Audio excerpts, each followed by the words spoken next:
ଏବେ ବୈଜ୍ଞାନିକ ପାଣିପାଗ କେନ୍ଦ୍ରରୁ ଏକ ବଡ଼ ଖବର ସାମ୍ନାକୁ ଆସିଛି। 24 ଘଣ୍ଟା ମଧ୍ୟରେ 13 ଜିଲ୍ଲାରେ ପ୍ରବଳ ବର୍ଷା ସମ୍ଭାବନା ସହିତ ୟେଲୋ ୱାର୍ଣ୍ଣିଂ ଜାରି କରାଯାଇଛି। ତେବେ ଆସନ୍ତୁ ଖବର ବିଷୟରେ ସମ୍ପୂର୍ଣ୍ଣ ଅପଡେଟ୍ ଜାଣିବା।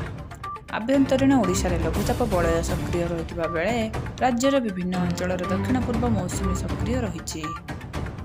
ଏହାର ପ୍ରଭାବରେ ଆସନ୍ତା 2 ଦିନ ଧରି ରାଜ୍ୟର ଅଧିକାଂଶ ଅଞ୍ଚଳରେ ବର୍ଷା ଲାଗି ରହିବ ବୋଲି ଭୁବନେଶ୍ୱର ପାଣିପାଗ କାର୍ଯ୍ୟାଳୟ ସୂତ୍ରରୁ ପ୍ରକାଶ କରାଯାଇଛି।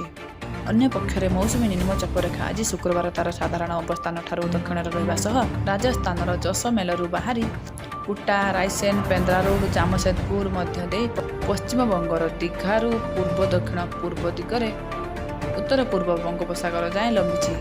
ଫଳରେ 2.1 କିଲୋମିଟର ଉଚ୍ଚତା ଯାଏଁ ବ୍ୟାପିଛି। ଏହାର ପ୍ରଭାବରେ ରାଜ୍ୟର ବିଭିନ୍ନ ଅଞ୍ଚଳରେ ଆଜି ସକାଳ ଯାଏଁ ବର୍ଷା ଲାଗି ରହିଛି।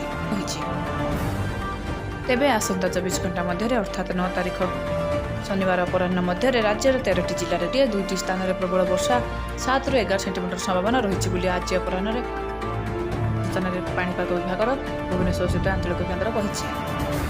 ରାଜ୍ୟ ଉପରେ ସକ୍ରିୟ ଥିବା ଘୂର୍ଣ୍ଣିବଳୟ ପ୍ରଭାବରେ ଆସନ୍ତା 24 ଘଣ୍ଟା ମଧ୍ୟରେ ଉପକୂଳ ଓ ପଶ୍ଚିମ ଓଡ଼ିଶାରେ 13ଟି ଜିଲ୍ଲାରେ ପ୍ରବଳ ବର୍ଷା ହେବାର ସମ୍ଭାବନା ରହିଛି ବୋଲି ଆଜି ଅପରାହ୍ନରେ ସତର୍କ ଜାରି ସୂଚନାରେ କହିଛି ଭୁବନେଶ୍ୱର ଆଞ୍ଚଳିକ କେନ୍ଦ୍ର। ଏହି ସବୁକୁ ଦୃଷ୍ଟିରେ ରଖି ଏହି ସମସ୍ତ ଜିଲ୍ଲାକୁ ହଳଦିଆ ଚେତାବନୀ ବା ୟେଲୋ ୱାର୍ଣ୍ଣିଂ ଜାରି କରାଯାଇଛି। ତେବେ ଆସନ୍ତୁ ଜାଣିବା ସେ ଜିଲ୍ଲାଗୁଡ଼ିକ କ'ଣ। ତା ପୂର୍ବରୁ ଭିଡ଼ିଓ ଗୋଟେ ଲାଇକ୍ କରନ୍ତୁ, ସାଙ୍ଗମାନଙ୍କ ସହିତ ସେୟାର କରନ୍ତୁ ଏବଂ ଯଦି ଆପଣମାନେ ଆମ ଚ୍ୟାନେଲ ପାଇଁ ନୂଆ ପ୍ରଥମତଃ ପାଇଁ ଆମ ଚ୍ୟାନେଲକୁ ଦେଖୁଥିବେ ତାହେଲେ ଏବେ ମୋ ଚ୍ୟାନେଲକୁ ସବସ୍କ୍ରାଇବ୍ କରି ପାଖରେ ଥିବା ବେଲ୍ ଆଇକନକୁ କ୍ଲିକ୍ କରି ଅଲ୍ ଉପରେ କ୍ଲିକ୍ କରି ରଖନ୍ତୁ। ଗୋଟେ ଦିନ କରି ଖବର પર ନଜର ପକାଇବା।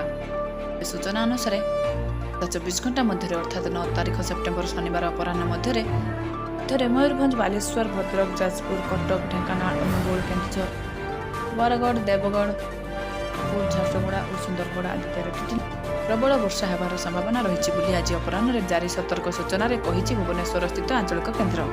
ଏହାକୁ ଦୃଷ୍ଟିରେ ରଖି ଏହି ସମସ୍ତ ଜିଲ୍ଲାକୁ ହଳଦିଆ ଚେତାବନୀ ବା ୟେଲୋ ୱାର୍ଣ୍ଣିଂ ଜାରି କରାଯାଇଛି। ଅନ୍ୟପକ୍ଷରେ ଟ୍ୱିନ୍ ସିଟି କଟକ ଓ ଭୁବନେଶ୍ୱର ସମେତ ଏହାର ପାର୍ଶ୍ୱବର୍ତ୍ତୀ ଅଞ୍ଚଳରେ ଆଜି ସକାଳୁ ଆକାଶ ଆଂଶିକ ମେଘାଚ୍ଛନ୍ନ ରହିବା ସହ ବର୍ଷା ଜାରି ରହିଛି।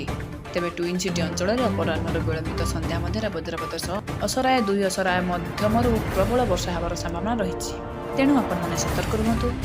ଏହା ହିଁ ଥିଲା ଆଜିର ଆମର ପାଣିପାଗର ଅପଡେଟ୍।